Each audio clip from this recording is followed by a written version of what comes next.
You are about to hear Be Still, A Treatment Against Fear by Emmet Fox, narrated by Joseph Kent. Copyright 2018 BN Publishing, online at bnpublishing.com. The Bible teaches spiritual truth in many different ways.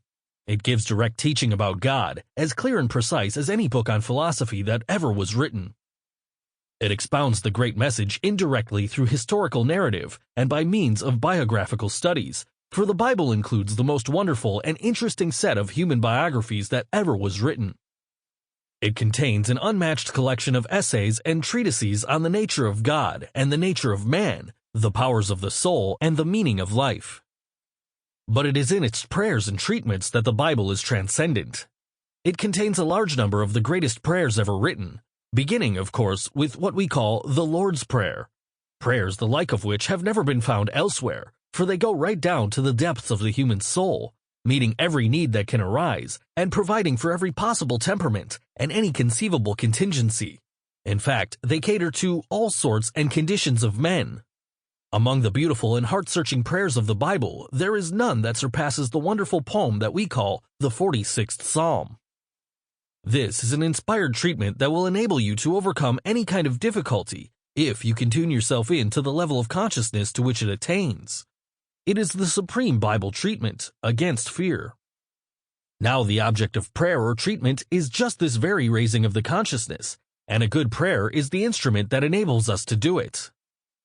We need to not expect to begin our prayer with a realization. If we already had a realization, we should not be needing the help of prayer. We do not need a stepladder to reach a height on which we are already placed. The ladder is employed in order to enable us to raise ourselves step by step to a height above the ground to which our muscles alone would never carry us. And so, a good prayer is a stepladder upon which we may gradually climb from the height of low-level fear, doubt, and difficulty to the spiritual height where these things melt away in the light of truth. Our psalm begins, as do nearly all the Bible prayers, with an expression of faith in God. This is extremely important in practice. You need to affirm constantly that you do believe in God, not merely as a vague, abstract concept, but as a real, vivid, actual power in life, always available to be, contacted in thought, never changing, and never failing.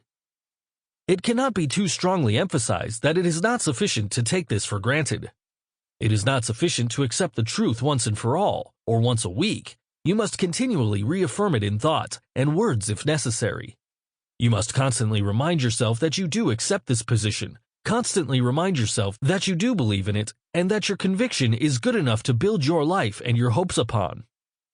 All this is treatment, and very powerful treatment too. It is treatment that really changes the soul by clearing out those subconscious fears that are the cause of all your difficulties. And so, the inspired writer starts his prayer by saying, bluntly, God is our refuge and strength, a very present help in trouble. You will see that he allows himself no doubts at all about this. He does not dream of taking up the timid, almost apologetic attitude that some modern divines seem to think appropriate in dealing with God. He says firmly that God is, that he exists indeed, and that he enumerates 3 facts concerning God. He says that he is our refuge, he says that he is our strength, and he says that he is a very present help in trouble. This verse is really tremendous, is it not? If we get through the crust of familiarity that tends to hide the real meaning from us and study these words with a fresh mind, we shall be amazed, I think, at all they imply. Note that he says God is our refuge. He does not say that such may very well be the case, or that it is a pious hope upon which we are justified in leaning, but that, plain and plump, God is our refuge. Now pause a moment to consider all that God is. Review briefly at this point the principal aspects and attributes of God as you know them, and then consider that this infinite being is our refuge. That is to say, this unlimited power of wisdom and love is